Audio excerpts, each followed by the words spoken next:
Shalom, salam damai sejahtera dalam kasih Tuhan Yesus Kristus.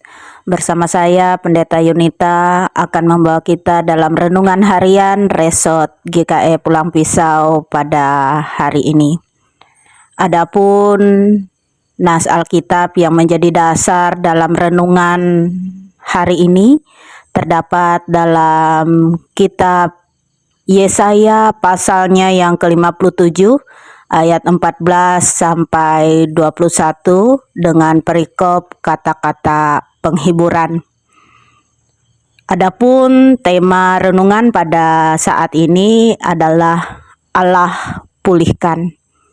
Bapak, Ibu, saudara-saudari yang dikasihi dalam Tuhan Yesus Kristus, saat menghadapi kesusahan dan keterpurukan dalam hidup sungguh sangatlah tidak mudah.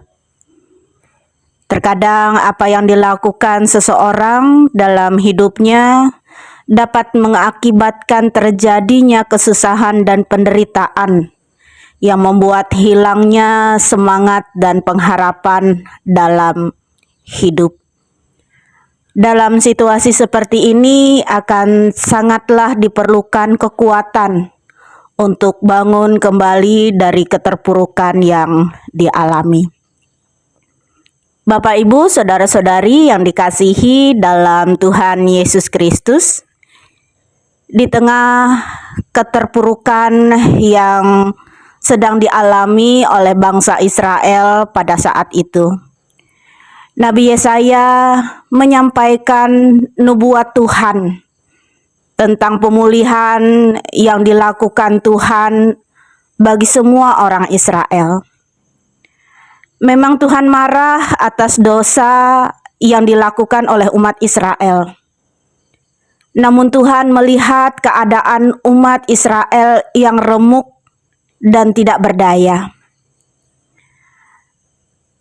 Namun dalam Yesaya pasal 57 ayatnya yang ke-18, di situ dinyatakan bahwa Tuhan mau hadir di tengah umatnya dan memulihkan keadaan mereka, supaya hidup mereka tidak lagi lemah lesu di hadapannya, melainkan kembali hidup bergairah dan bersemangat.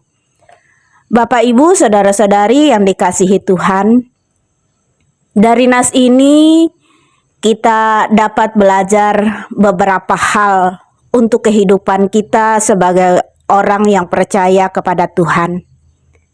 Yang pertama, dalam hidup kita seringkali mengikuti jalan kita sendiri dan menyimpang dari jalan Tuhan. Hal inilah yang membuat hidup kita mengalami kesusahan dan keterpurukan saat kita menjauh daripada Tuhan. Karena itu, segeralah kembali dan sadar supaya kita boleh kembali ke jalan Tuhan dan tidak menyimpang dari jalannya. Yang kedua, supaya dapat mengalami pemulihan yang berasal daripada Allah,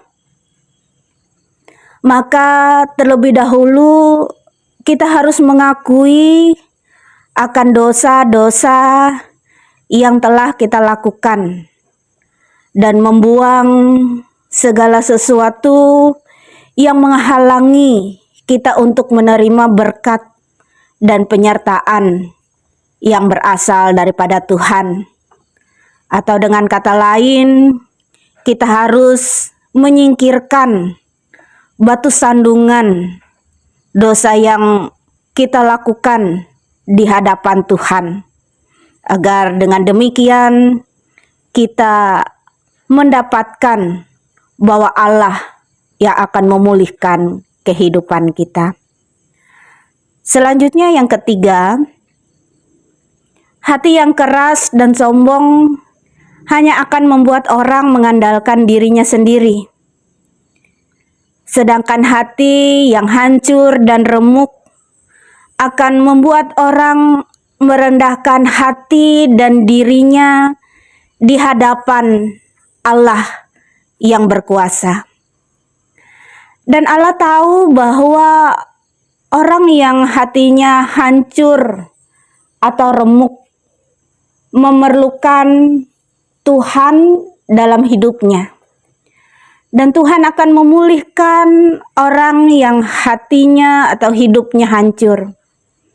Karena itu, keadaan yang susah, hidup yang hancur, hati yang remuk, tidak boleh membuat kita berputus asa.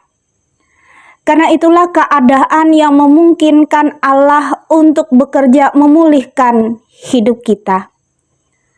Walaupun ada kesusahan, tetaplah kuat di dalam Tuhan yang sanggup memulihkan akan hidup kita, dan berharaplah senantiasa kepada Tuhan. Dan yang keempat, pemulihan Allah akan membuat orang merasakan sukacita dan damai sejahtera dalam kehidupannya. Dan inilah anugerah Tuhan. Hal ini berbeda dengan orang fasik yang tidak memiliki damai sejahtera dalam hidupnya. Karena itu damai sejahtera hanya diberikan oleh Allah yang Maha Kudus bagi orang yang rendah hati. Amin untuk firman Tuhan. Mari kita berdoa. Terima kasih Tuhan buat firman-Mu yang mengajarkan kami di tengah kehancuran dan keterpurukan yang kami rasakan. Tuhan mengasihi kami dan dapat memulihkan kami saat kami berbalik kepada Tuhan dan membuang batu sandungan yang menghalangi kami menerima berkat-Mu. Dengan kerendahan hati kami memohon kepadamu ya Tuhan, diberkatilah jemaat-Mu yang ada di jemaat GKE Garung dalam kehidupan mereka, dalam setiap rencana, usaha, dan pekerjaan yang mereka lakukan. Kiranya Tuhan berkenan untuk menyertai dan memberkati mereka. Dalam setiap pelayanan yang dilakukan di tengah-tengah jemaat-Mu, Engkau menolong ya Tuhan, agar para pelayan-pelayan-Mu dapat melayani dengan kerendahan hati dan segala sesuatu yang dilakukan boleh disertai dan diberkati oleh Tuhan, sehingga setiap pelayanan yang dilakukan di tengah-tengah jemaat-Mu adalah untuk hormat dan kemuliaan bagi nama Tuhan. Kami memohon kepadamu agar Engkau dengan penuh kasih senantiasa menuntun dan mengarahkan akan kehidupan jemaat-Mu yang ada di Garung, agar mereka boleh bertumbuh di dalam iman, pengharapan, dan kasih kepada Tuhan. Di dalam dan oleh Yesus Kristus kami berdoa. Amin.